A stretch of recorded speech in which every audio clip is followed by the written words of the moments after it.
ఆ మహాదేవునిపై భక్తి సుధారసాన్ని ప్రవహింపజేసే పరమశివ ఛానల్కు స్వాగతం. ఓం శ్రీ మహాగణపతయే నమః. శ్రీ గురుభ్యో నమః. హరి ఓం. ఓం నమః శివాయ. సుమారు 1200 సంవత్సరాల క్రితం కాశ్మీర్కి చెందిన మహనీయుడు, ఋషి, సిద్ధుడు శివ అద్వైత సిద్ధాంతముపై అద్భుతమైన ప్రత్యాభిజ్ఞాకారికాను రచించిన శ్రీ ఉత్పలదేవుడు శ్రీనగర్లోని డాల్ లేక్ ఒడ్డున సంచరిస్తూ భక్తి పారవస్యంలో ఆసువుగా చెప్పిన శ్లోకాల మాల అయిన శివస్తోత్రావళిని తెలుగులోకి నేను అనువదించాను.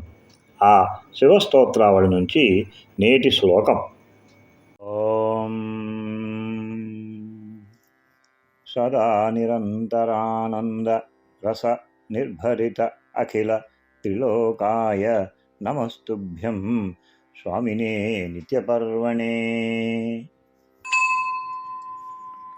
నిత్య ఉత్సవాలతో 3 లోకాలను నిరంతరము చిదానంద రసముతో ఎల్లవేళలా నింపి ఉంచే స్వామి మీకు నమస్కారము.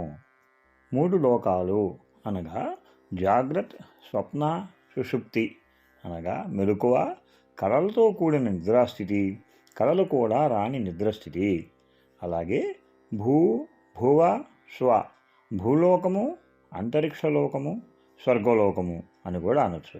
అనగా అన్ని సమయాలలో అంతటా ఆనందాన్ని నింపే పరమశివునకు నమస్కారము. ప్రధాన సంవేద్య సంభోగైర్భజతే చయత్ త్వామేవ తస్మై ఘోరాయ శక్తివృందాయతే నమః. రూపము మొదలైన విషయాలు, వాటి భోగరూప చమత్కారాలు అంతర్యామి అయిన మీకు సమర్పిస్తే ఆనందప్రధానమైనవిగా, అవే లౌకిక దృష్టిలో అనుభవిస్తే భయంకరమైనవిగాను తోచే శక్తి సముదాయాలకు అనగా అన్ని శక్తులకు మూలమైన మీకు నమస్కారము.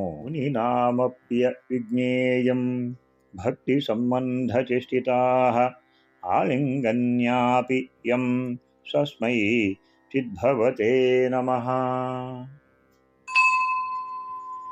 మునులచే తెలియలేనివాడవై భక్తజనులకు భక్తి సంబంధ వ్యవహారములలో ఆలింగనము కూడా కరుణించే అలౌకిక స్వరూప స్వామి మీకు నమస్కారము. ఓం నమః శివాయ.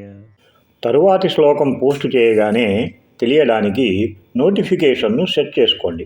ఆ మహాదేవుని కీర్తిస్తూ చెప్పబడిన స్తుతిని అందరికీ చేరేలా చేయాలని సంకల్పించిన మీ పరమశివ ఛానల్కు సబ్స్క్రైబ్ చేసి షేర్ చేయవలసిందిగా కోరుతూ, తన కరుణాకటాక్ష వీక్షణాలను అందరిపై ప్రసరింపజేయాలని ఆ పరమశివుని ప్రార్థిస్తూ భక్తజన విధేయుడు కావూరి శ్రీనివాస్.